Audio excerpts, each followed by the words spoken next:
Year's Eve with the Popov boys and the Petrova children, Part 2.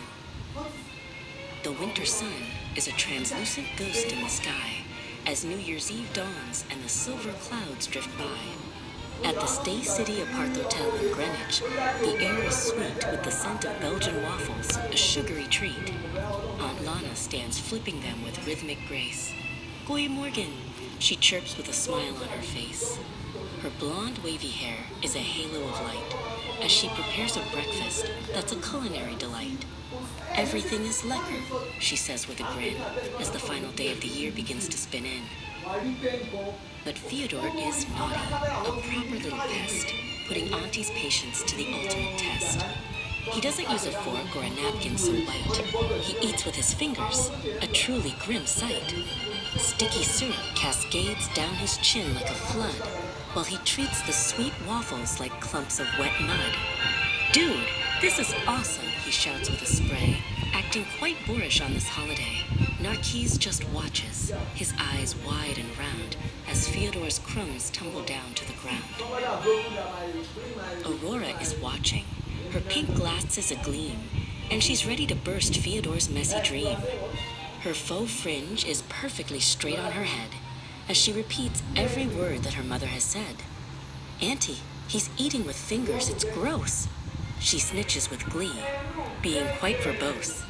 Fyodor starts wailing, a cacophonous sound, as his tears of frustration fall onto the ground. You're a meanie, he yells in a high, shrill tone, feeling quite picked on and very alone. To calm down the chaos, the TV is turned on to CBeebies HD before the morning is gone. Channel 614 on the Sky Plus box brings a world of bright puppets and wonderful things. The colors are vibrant, a kaleidoscope hue. As they watch the adventures of the whimsical crew, Aurora finds the programming properly naff and gives a sophisticated, loquacious laugh. But Arthur is glued to the screen with a stare, his green glasses reflecting the bright neon glare.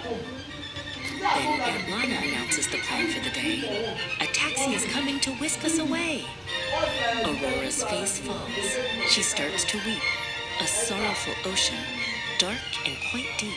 But I wanted the bus, the red double-decker. Her mood is a crumbling, emotional wrecker. She's dismayed and crestfallen. Her heart is in pain, like a garden that's lashed by a cold winter rain. She cries for the rhythm of wheels on the street, for a journey on public transport so sweet. No buses this morning, Aunt Lana insists, as the fog in the London air swirls and persists.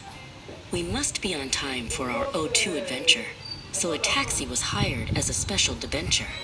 Aurora's sobs are a rhythmic beat as she stomps her pink shoes on the hotel suite's feet. She feels like a princess who's lost her bright crown. Her spirit is heavy, her face wears a frown. The prospect of travel in a private car feels like a journey that's much too far. Uncle Walt intervenes with a calm, steady voice. Aurora, my dear, you must follow our choice. But I promise you this, on our way coming back, we'll ride on a bus on the homeward-bound track. He adjusts the hearing aid tucked in his ear, and the plug in his lobe that he holds very dear. His black glasses sparkle with kindness and light as he tries to make everything turn out all right. Zdrave, he whispers, a Bulgarian greeting, as the time for departure is rapidly fleeting. Outside on the curb, a large vehicle waits as the group gathers up by the Stay City gates. It's a 2014 black Ford Transit, so sleek, the kind of transport that the travelers seek. Crystal Kelly is driving. Her smile is quite wide, a South African lady with plenty of pride. Goeie dag, she says with a welcoming tone, the best taxi driver that London has known. She opens the door to the diesel machine, which is polished and shiny and perfectly clean.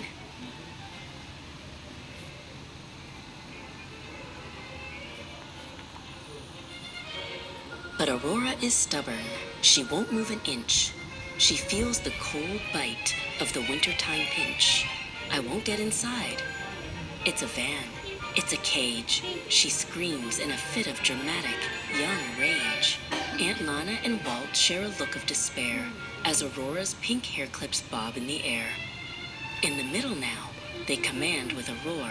14 times they shout it, then probably more. Her disobedience is a mountain so high, beneath the gray dome of the Greenwich-bound sky.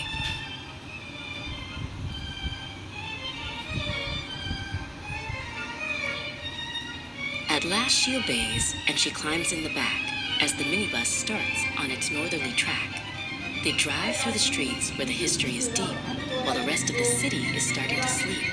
The transit is automatic, smooth as a dream, as it carries the noisy and colorful team. Aurora is brooding. Her faux fringe is flat as she sits in the middle and thinks about that. She's accidentally silent for most of the ride, keeping her loquacious nature inside.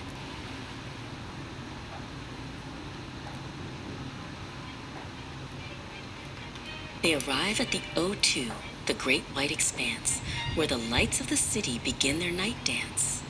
The boys all shout, "Thanks!" to Crystal with glee. They're as happy as young little children can be. But Aurora is sour. She's feeling quite blue. She says, this is more than a simple no thank you. Her manners have vanished. Her kindness is gone as the cold New Year's wind carries silently on. She marches toward the dome with a huff and a stride, with all of her petulance tucked deep inside.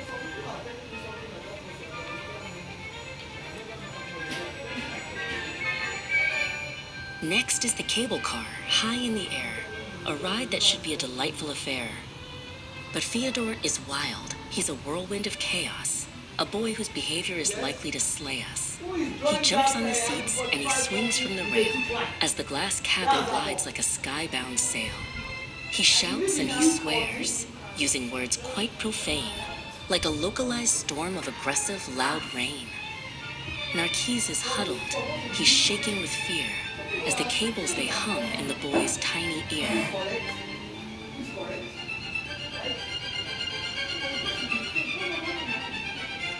Aunt Lana is fuming. Her blue eyes are bright.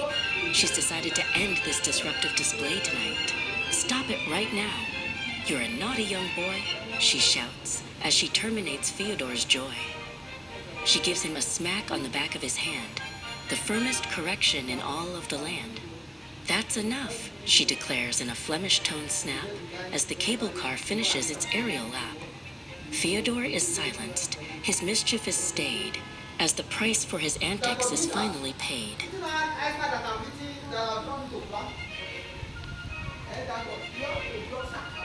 They head to the food court to find a quick bite. The service is fast as a falcon in flight. The Spud You Like queue is a short, easy line where the jackets are hot and the toppings are fine. Aunt Lana picks meals for the group as they stand, taking the choices right out of their hand. No choosing for you, she tells Fyodor with grit. Since you couldn't behave for one single bit, he gets a small Happy Meal, basic and plain, which causes his temper to flicker again.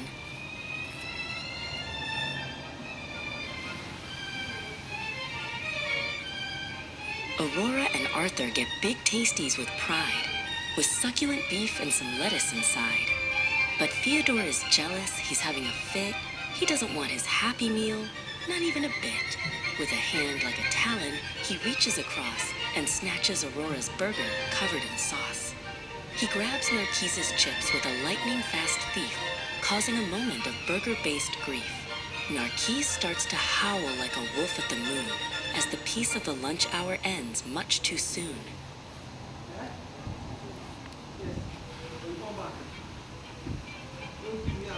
Uncle Walt has to go and find more to eat to replace the stolen and sauce-covered treat. The replacement is ordered, the burger is back, as they get their lunch schedule right back on track. Narcisse is comforted, his chips are all new, as they sit and they eat with a much better view. Aurora is talkative. Her mood has improved as the weight of the taxi drama is moved. She speaks of the bus that is waiting outside and the joy of a double-decker, scarlet-hued ride.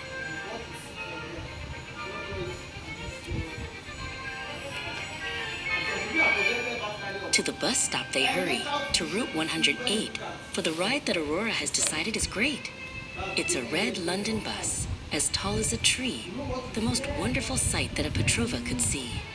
They climb up the stairs to the very front row as the wintertime shadows begin to grow.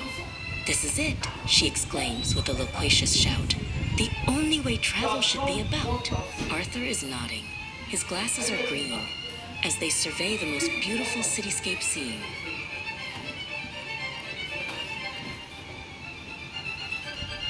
Then onto the 53, another big ride, with plenty of room for the party inside.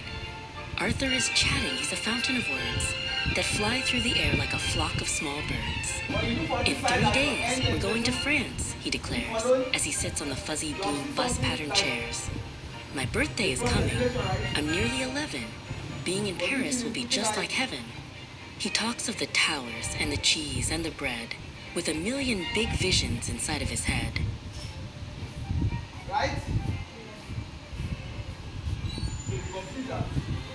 They return to the hotel, to room 18, the coziest place that the children have seen. More CBeebies is watched while the dinner is made, as the light of the evening begins to fade. Spaghetti and meatballs, a mountain of pasta, is served to the group by the kitchen's headmaster. Even Fyodor has accidentally behaved, as he eats the hot meal that he secretly craved. At 6:30, there's a knock at the door, and the children all scramble across the wood floor.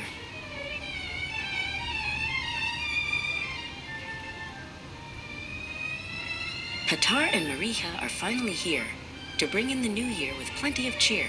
They drive in the BMW, a black Series 3, as happy as any small family can be. Back home in Chelmsford, the countdown begins as 2018 sheds its old winter skins. Harlow the Dalmatian, in her tutu and crown, is the prettiest princess in the whole entire town. As the fireworks explode in a purple gold spray, they welcome the dawn of a New Year's Day.